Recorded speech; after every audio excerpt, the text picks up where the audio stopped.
was supposed to be just another morning. Families strolled in the meadows. They clicked photos. They took in the natural beauty. After all, this was Kashmir's own mini Switzerland, the Baisaran Valley in Pahalgam. But soon the peace was shattered by gunfire. By the time it stopped, 26 people were dead. These were tourists. They had come for the beauty. Instead, they found horror. This was not just another terror attack. It was a massacre in cold blood, eerily similar to another attack. October 7, 2023, when Hamas attacked Israel. Yes, that was a larger scale operation, but the similarities are impossible to ignore. A massacre of civilians, military-grade weapons, and a pre-planned operation. Look at the location of the attack. The Baisaran Valley, this is the Baisaran Valley. It is located around 5 kilometers from Pahalgam. Baisaran is a popular tourist spot, especially for picnics. It can only be reached by foot or on ponies. It has long, dark meadows and it is covered by pine forests on all sides. So the terrorists knew that tourists were there, and that is why they struck. There were a total of 7 terrorists. They combed through the area. They chose a day when 4,000 tourists were present in the Baisaran Valley. The tourists hid in the shadows. They struck in the middle of the day. This was a Hamas-style attack, ambush innocent civilians and spread terror. And there is one country that has its fingerprints all over this massacre. No guesses there. It is Pakistan. Just look at the build-up. In February, a meeting was held in Rawalakote, a town in Pakistan-occupied Kashmir. They called it a solidarity meeting, but it wasn't your usual political conference. This was a full-fledged terrorist summit. Jaish-e-Mohammed, Lashkar-e-Toiba, and even representatives from Hamas, they all gathered under the same roof. Then last week, Pakistan's army chief gave the speech.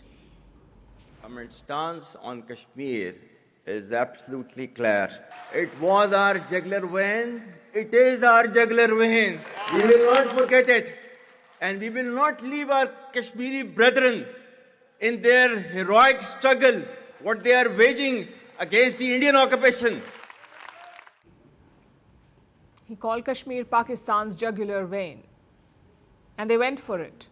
The terrorists carried military-grade weapons, American-made M4 carbine assault rifles and AK-47s. Some of them spoke in Pashto, a language spoken only in Pakistan and Afghanistan. So the trail leads back across the line of control, yet Pakistan is feigning shock. It says it has no connection to the attack. Pakistan is blaming what it calls homegrown terror, basically non-state actors. Islamabad says it is, quote-unquote, concerned. They aren't calling it an act of terror, but they're still concerned. Concerned? You host terrorists like they're honored guests at a banquet, and then clutch your pearls when they open fire. This is not concern, this is complicity. But why now? Why kill tourists at the height of Kashmir's spring bloom? Why draw international attention with such brutality? Well, simply because Pakistan itself is bleeding. Its economy is a corpse. Inflation has spiked beyond control, bread is unaffordable, and trust in the leadership has collapsed. There is complete chaos in Pakistan. The army needs a villain to deflect blame, and who better than the eternal enemy across the eastern border? They needed a headline that said, "Look over there." And so they manufactured one. Also, what better template than Hamas? The October 7 attack showed the potency of psychological warfare, the chaos, the symbolism, the global media attention. So Pakistan's terror planners took notes. They copy-pasted the playbook. The messaging is quite clear, but the least they can do is drop the concerned act. Your economy is in a shambles. Your people are starving while your generals build villas. You beg the IMF for scraps by the day, but at night you bankroll terror.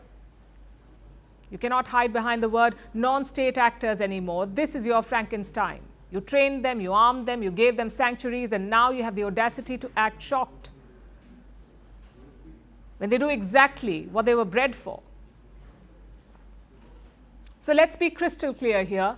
The blood in Pahalgam is not just on the hands of the terrorists. It is on the generals who trained them, the politicians who sheltered them, the clerics who radicalized them, and the nation that still dares to call itself anything except a terror factory.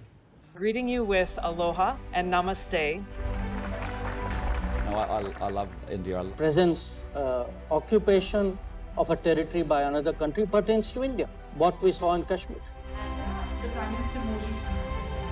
How do you see Trump's America? Yes, the current administration behaves differently from the previous administration.